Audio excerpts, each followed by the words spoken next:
नमस्कार दर्शकों, प्रद्युम्न ज्ञान कुंड में आपका स्वागत है।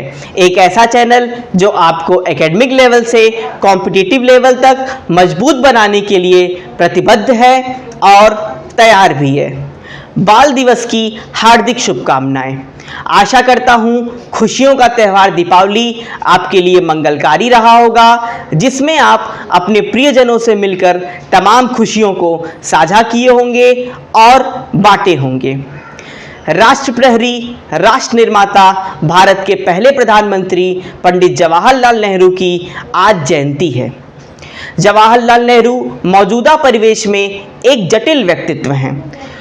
कॉम्प्लिकेटेड पर्सनैलिटी होने के कारण आज हम ये समझेंगे कि पंडित नेहरू को प्रगतिशील विचारधारा किस प्रकार से मजबूत करती थी और आज़ादी से पहले किस प्रकार नेहरू जी ने भारत की आज़ादी में भूमिका निभाई और एक महानायक के रूप में उभरे। आज़ादी के बाद भी नेहरू जी का बहुत योगदान रहा, क्योंकि किस प्रकार से भारत की स्थिति को उन्होंने मजबूत किया और आज भारत को एक नए पड़ाव, नई उमंग देने के लिए कहीं ना कहीं उसमें कई महानायकों का योगदान था। नेहरू जी भी उसमें से एक थे।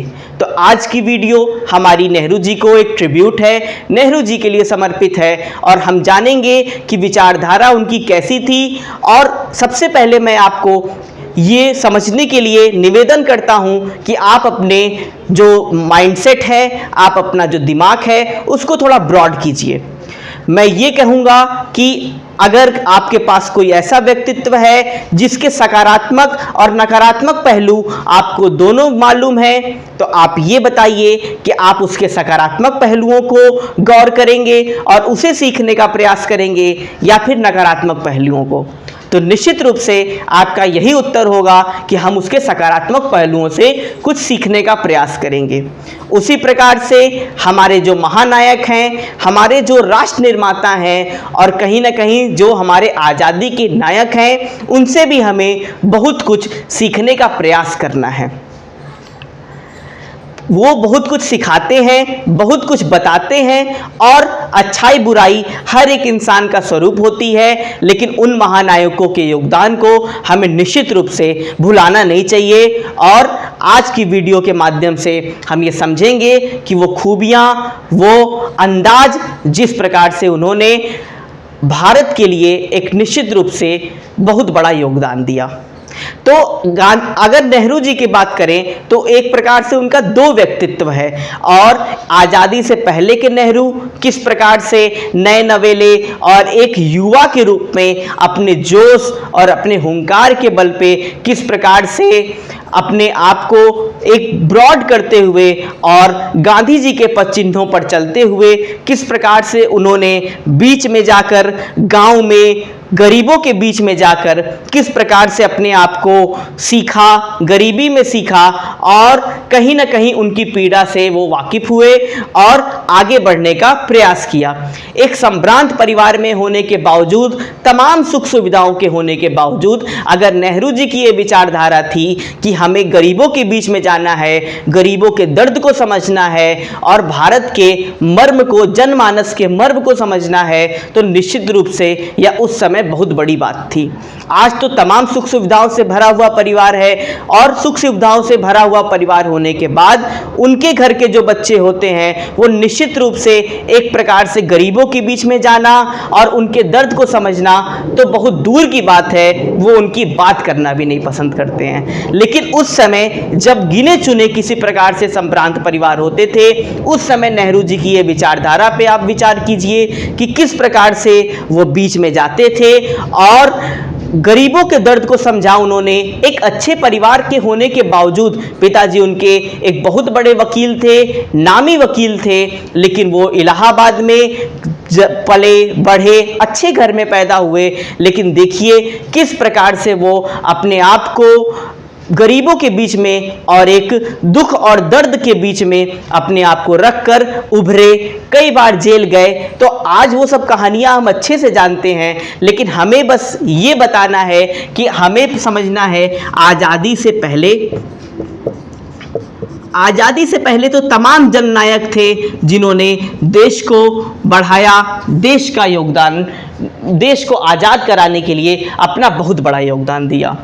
लेकिन आज़ादी के बाद जो भारत की स्थिति थी वो बहुत दयनीय थी, क्योंकि जब अंग्रेज गए तो भारत को, जब वो आए थे, जब उन्होंने भारत में अपने ईस्ट इंडिया कंपनी के नाम से अपने पांव पसारने शुरू किए थे, तो भारत उस समय भी, हालांकि उस समय भी भारत गुलामी के दंश में था, कहीं ना कहीं मुगलों का शासन था, लेकिन उसके बावजूद भारत के पास तमाम संपदा थी और अपार एक प्रकार से ज्ञान विज्ञान के क्षेत्र में भारत आगे था। लेकिन जब अंग्रेज यहाँ से गए तो उन्होंने भारत को 250 साल पीछे कर दिया, और किस प्रकार से वो भारत को छोड़ के भी गए तो अलग करके गए। एक प्रकार से हम ये समझते हैं कि जब क्रिप्स मिशन भारत आया था तो उसने ये कहा था कि हम भारतीयों को ठीक है आज़ाद तो कर देंगे, लेकिन भारत में प्रांत, उस समय प्रांत भी थे और देसी रियासतें भी थी, तो उन्होंने कहा कि हम सबको स्वतंत्र करके जा रहे हैं और देसी रियासतें स्वतंत्र हैं कि वो चाहे तो भारत के संविधान को अपनाएं या फिर वो ना अपनाएं।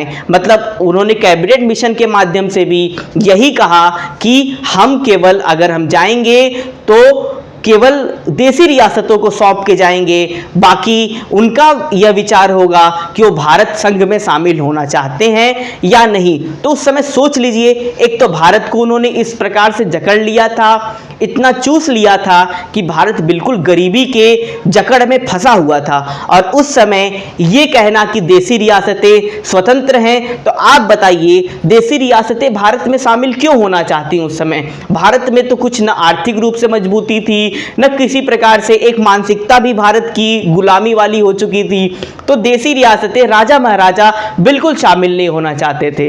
वो तो भला हो पटेल साहब का, जिन्होंने किस प्रकार से देसी रियासतों को इकट्ठा किया, उसमें सारे महानायकों का योगदान था और किस प्रकार से सारे महानायकों ने इकट्ठा हुए।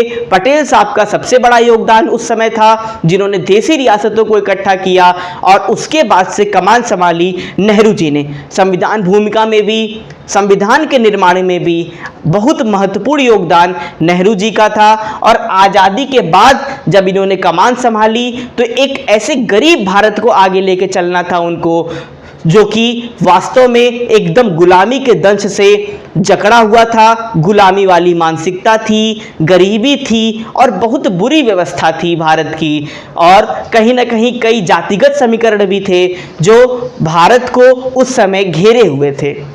लेकिन नेहरू जी के विचार और उस समय भारत की कमान संभालना निश्चित रूप से बहुत कठिन कार्य था, लेकिन नेहरू जी ने उसे अपनाया। और चूंकि इनके सपनों का भारत बड़ा मजबूत था, आज जैसा भारत हम देख रहे हैं, निश्चित रूप से नेहरू जी उस समय से ये सोचते थे कि ऐसा भारत होगा, और इससे भी बेटर भारत की वो उम्मीद किए थे, जिसकी नींव निश्चित रूप से पंडित नेहरू ने रखी थी। और साथ में उनके कई और जननायक थे, कई और महानायक थे, जिन्होंने ये नींव को रखा था और मजबूत किया था। नेहरू जी उसके बाद से संभालते हैं। एक दो उदाहरण के माध्यम से मैं बताता हूं कि वो प्रगतिवादी क्यों थे। प्रगतिवादी इसलिए थे क्योंकि वो शिक्षा के क्षेत्र में वो चाहते थे, इसीलिए आज इसको बाल दिवस कहते हैं, क्योंकि बच्चों को समर्पित किया उन्होंने। वो जाने कि हमारे देश का युवा, हमारे देश के बच्चे अगर पढ़ेंगे, शिक्षित होंगे, तो निश्चित रूप से ये कहीं ना कहीं नाम करेंगे और भारत को नई ऊंचाइयों पर ले जाएंगे। इसीलिए जब 1951 में नेहरू जी ने कमान संभाली, उसके बाद उस समय जो शिक्षा का बजट था वो 20 करोड़ के आसपास था, वो 20 करोड़ के आसपास था। और 15 साल बाद जब नेहरू जी की अंतिम बार सरकार आई तो जो शिक्षा का बजट था, मतलब 1964 या 65 में, 1964-65 में जो शिक्षा का बजट था वो जानते हैं कितना हो गया? 150 करोड़ के आसपास हो गया। 150 करोड़ के आसपास हो गया। तो आप विचार कर लीजिए, लगभग 7 गुने से ज़्यादा वृद्धि हुई शिक्षा के बजट में। और ये उस समय का भारत है जो भारत एक गुलामी की मानसिकता से था और शिक्षा का कोई कहीं नामो निशान नहीं था, कम पढ़े लिखे लोग होते थे। लेकिन उस समय नेहरू के विचार ऐसे थे कि भारत नई बुलंदियों को तभी छू सकता है जब देश शिक्षित होगा, हमारे बालक बालिका जब पढ़ेंगे। और केवल बालिकाओं की भी उस समय कितनी बुरी स्थिति थी, आप अपने दादी से पूछिएगा, आप अपने बूढ़े जनों से पूछिएगा घर में कि किस प्रकार से शिक्षा को किस प्रकार से कम महत्व दिया जाता था, और स्पेशली लड़कियों की शिक्षा को कितना कम महत्व दिया जाता था। लेकिन नेहरू जी ने उस क्षेत्र में भी काम किया, और किस प्रकार से हम ये समझते हैं कि एक डेटा के अनुसार 1955 में जितनी लड़कियों का एडमिशन हुआ था, ऐसा माना जाता है कि सरकारी विद्यालयों में जितनी लड़कियों का एडमिशन हुआ था, 1965 आते आते नेहरू जी ने उसको लगभग दुगुना कर दिया। मतलब यहाँ पे उन्होंने लड़कियों की शिक्षा के लिए भी योगदान दिया, लड़कियों की शिक्षा के लिए एक मुहिम चलाई और बोला कि हमारी लड़कियाँ भी पढ़ें, हमारी बालिकाएँ भी पढ़ें। आप लोग चित्र में देखते होंगे, एक वीडियो देखते होंगे कि कब लता मंगेशकर जी जब अपना गायन कर रही थी तो उस समय नेहरू जी कितना खुश हुए और खुशियों से उनकी आंखों में आंसू आ गया। तो आप सोच सकते हैं कि निश्चित रूप से नेहरू जी वास्तव में लड़कियों को आगे बढ़ाने की भी उनके अंदर एक दूरदृष्टा थे वो, और वो समझते थे कि दूर से ही आगे का समय लड़कियों का होने वाला है और भारत की जो भागीदारी है उसमें लड़कियों का अहम योगदान है। और जिस प्रकार से ये आपको डेटा, ये सरकारी डेटा उपलब्ध है, आप देख सकते हैं उसको कि किस प्रकार से ये लड़कियों के लिए भी, बालिकाओं के लिए भी और हर वर्ग के लिए कुछ करने का अगर प्रयास किया तो ये नेहरू जी का निश्चित रूप से इसमें योगदान है। और इसके बाद से हम समझते हैं उनकी विदेश नीति, क्योंकि उस समय भैया विदेश नीति पे भी बड़ा जबरदस्त जकड़न थी, क्योंकि उस समय यूएसएसआर, जिसको आज रसिया के नाम से जानते हैं, मैं लिख दे रहा हूँ थोड़ा सा आप समझते भी चलिए, जो रसिया था और यूएसए था, ये दोनों लगभग सुपर पावर बनने की कोशिश करते थे। और जब भारत आज़ाद हुआ तो मैंने बताया कि भारत की स्थिति कैसी थी। उस समय जो रसिया और अमेरिका दोनों ये कोशिश करते थे कि हम भारत को अपनी तरफ खींच लें, भारत को अपनी तरफ खींच लें, किस प्रकार से भारत को अपने साइड कर लें। लेकिन अगर भारत किसी के साइड जाता उस वक्त तो दूसरे देश का वो डायरेक्टली दुश्मन हो जाता। तो आप सोच लीजिए उस समय की कठिन परिस्थिति होने के बावजूद नेहरू जी ने एक मध्यस्थता की नीति अपनाई, किस प्रकार से बिचौलिया काम किया, और उन्होंने गुटबाजी नहीं की कि हम अमेरिका के साथ चले जाएं या रसिया के साथ चले जाएं। उन्होंने गुट निरपेक्षता का सिद्धांत दिया। उन्होंने कैसा सिद्धांत दिया? गुट निरपेक्षता, जो कि उस समय का एक बहुत बड़ा थॉट था और आज बहुत से देश इसको अपनाते हैं, और भारत की अभी भी नीति गुट निरपेक्ष वाली ही है। और ये बहुत बड़ा सिद्धांत उस समय नेहरू जी द्वारा दिया गया। उन्होंने कहा गुट निरपेक्ष रहेंगे, अर्थात हम गुटबाजी नहीं करेंगे, न हम रसिया के साथ रहना पसंद करेंगे, न हम अमेरिका के साथ रहना पसंद करेंगे, हम मानवता के साथ रहेंगे। चूंकि नेहरू जी जो थे वो पाश्चात्य संस्कृति से भी प्रभावित थे, लेकिन पाश्चात्य संस्कृति की बुराइयों से नहीं, अच्छाइयों से। उन्होंने रूसी क्रांति से मानवतावाद, समाजवाद, इन सब चीज़ों को लिया। समाजवाद का अर्थ वो मानते थे कि किस प्रकार से ऐसा राष्ट्र का निर्माण करूं जिसमें गरीबी और अमीरी के बीच कोई भेद ना हो, और गरीबी केवल आर्थिक ही नहीं, मानसिक रूप से भी, जातिगत रूप से भी, मतलब सारे भेदों को समाप्त करना, ये समाजवाद का मूल लक्षण था और नेहरू जी ने उसको फॉलो किया। वो कहते थे कि भारत माता जो बसी हैं वो करोड़ों करोड़ भारतीयों के लिए ही, जो करोड़ों भारतवासी उस समय करोड़ भारतवासी थे, वो सबको वो भारत माता बोलते थे। और वो बोलते थे कि भारत माता की जय तभी होगी जब ये करोड़ों भारतीय जब जिस प्रकार से अपने आप को अच्छा करेंगे और इनमें जिस प्रकार से विकास होगा, असल में भारत माता की जय तभी होगी। तो आप सोच लीजिए कि उस समय गुट निरपेक्षता का सिद्धांत नेहरू जी ने दिया, और निश्चित रूप से उनके लिए ये कहना बहुत सटीक है कि मुश्किलों में भाग जाना आसान होता है, हर पहलू जिंदगी का इम्तिहान होता है, डरने वालों को नहीं मिलता कुछ जिंदगी में, लड़ने वालों के कदमों में जहान होता है। आज भारत के कदमों में पूरा जहान है, भारत को आज सब देख रहे हैं, भारत के यशस्वी प्रधानमंत्री नरेंद्र मोदी के पीछे पूरा भारत चल पड़ा है, और निश्चित रूप से वो नेहरू की विचारधारा को आगे बढ़ाते हुए आज भारत बुलंदियों पे है, और आने वाले समय में भारत और कीर्तिमान स्थापित करेगा। जिस हिसाब से 1947 में भारत की स्थिति थी, आज 2023 में भारत नया भारत बन चुका है और आने वाले समय में भी एक विकसित भारत बनेगा और तमाम हम सब राष्ट्र प्रहरी बनेंगे, राष्ट्र सेवा की भावना मजबूत करेंगे, माता पिता का अपने ध्यान रखेंगे, साफ सफाई का ध्यान रखेंगे और निश्चित रूप से अपने भारतवर्ष को, अपने भारत देश को एक नए मुकाम तक ले जाएंगे। इसका प्रण आज हम लोग लेते हैं। नेहरू जी के बारे में हमने सीखा, प्रगतिवादी नेहरू थे, तमाम किंवदंतियां हैं, कई बुरी बातें भी हैं, लेकिन हमें उनसे क्या लेना देना है, हमें अच्छाइयों से सीखना है, उनकी अच्छाइयां सीखेंगे और हम तमाम चीजें अच्छी सीखेंगे और तमाम जननायक को, तमाम महानायक को जिन्होंने आजादी में योगदान दिया, आजादी के बाद योगदान दिया, उनको प्रणाम करेंगे, शत शत नमन करेंगे।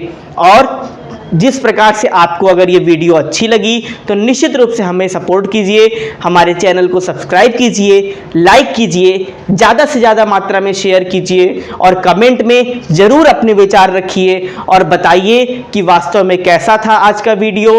और नेहरू जी के कई पक्षों को अगर आप उजागर करना चाहें तो निश्चित रूप से आप सजेशन दीजिए, आप राय दीजिए, आप अपना पक्ष रखिए। बहुत बहुत धन्यवाद।